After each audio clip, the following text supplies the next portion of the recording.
Cuma yang bodong masih ada dua masih IT yang masih saya kami itu yang dengan bersentuhan sama apa itu yang kemarin pakai gaya bagilah. Nah kemarin ngomong saya aja kalau kita baca apa ini konten baca biar kami semangat.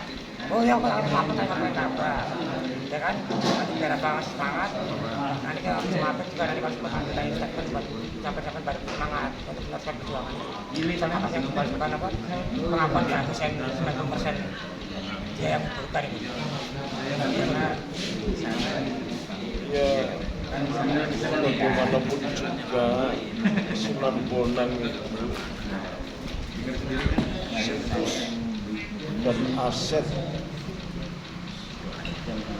Wali Songo yang sangat berharga. Maka kalau ada anak muda kemudian ikut menguburkan, artinya kuburan itu baru dan kuburan itu palsu kan, hanya makam-makam saja. Ini kelemahan yang tidak bisa ditolerir.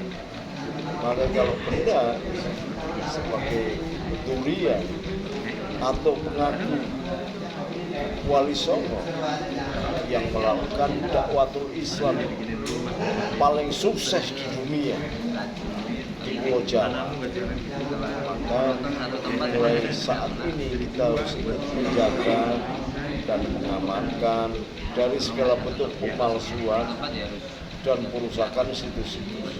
Apalagi Sunan Bonang ini merupakan putra Sunan Ampel yang sangat dihormati di kalangan Wali Songo, dan Sunan Bonang ini yang banyak mengajarkan penyebaran agama dengan budaya, bahkan yang mengajarkan gedik-gedik Jawa dengan lagu-lagu dan sangat akulturasi. Jadi monggo yang berada di Tuban dan sekitarnya harus saeku kapti bersatu, kemudian mengamankan situs, menghormati Sunan Bonang adalah dengan mengamankan situsnya dari segala macam bentuk pemalsuan. Kalau anak muda sudah ikut ngubur, itu artinya kuburan itu usianya berapa? Masih muda sekali, dan ini tidak bisa dibenarkan. Apalagi kuburan itu mencoba kemudian akan dijadikan dasar klaim bagi Pak Alawi untuk hadir di situs Sunan Bonang. Ini tidak bisa dibenarkan. Sehingga perlu upaya lebih lanjut. Jangan sampai kayak anget-anget ayam. Baru-baru aja ribut kayak gini, tapi sebentar hilang.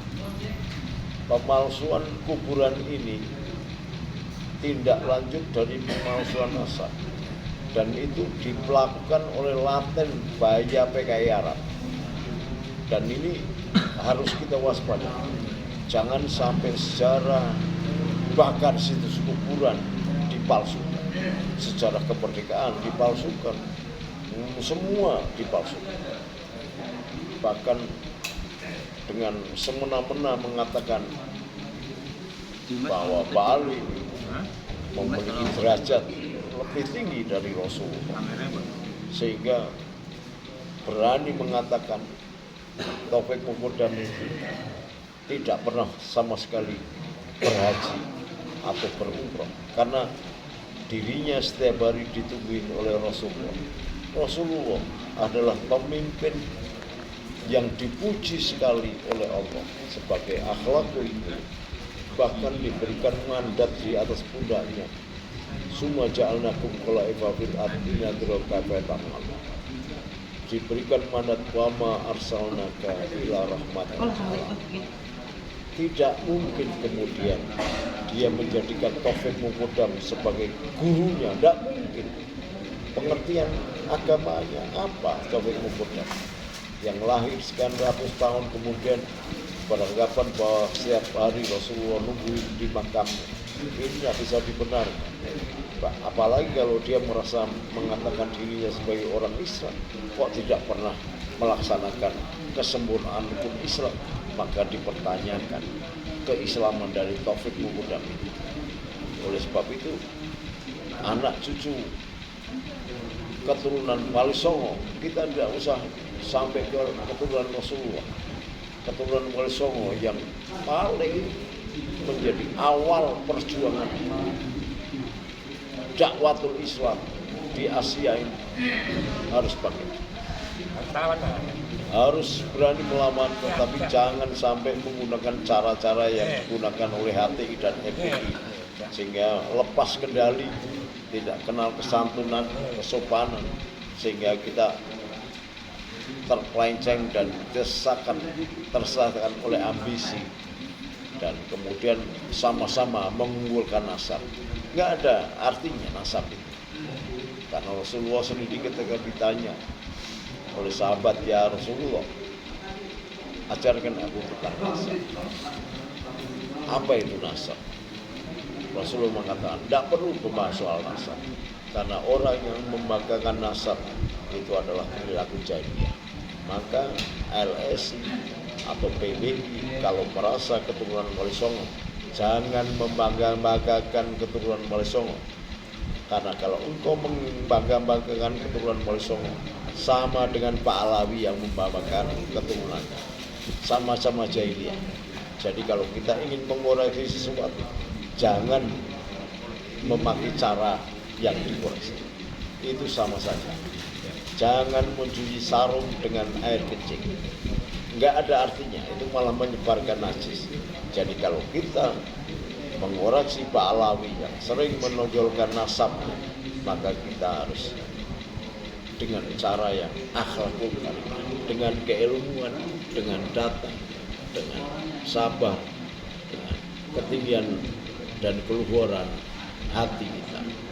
Dengan demikian sesuai dengan alur Rasulullah, wa ma arsalnaka ila rahmatan lil alamin. Jelaskan kebenaran itu dengan kasih sayang, bukan dengan kekerasan, bukan dengan barisan, bukan dengan tekanan. Sampaikan dengan kasih sayang dan kesabaran.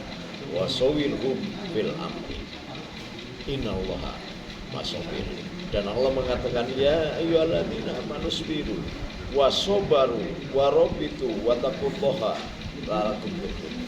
Ya ayyuhalladzina amanu wasabiru wasabaru wattaqullaha la'allakum tuflihun.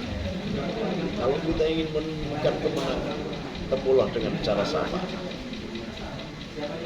dengan cara-cara yang rahmat dan baik. Jadi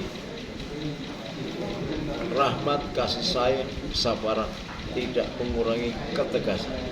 Berbeda ketegasan dan kekerasan. Kita mengambil ketegasan, bukan kekerasan.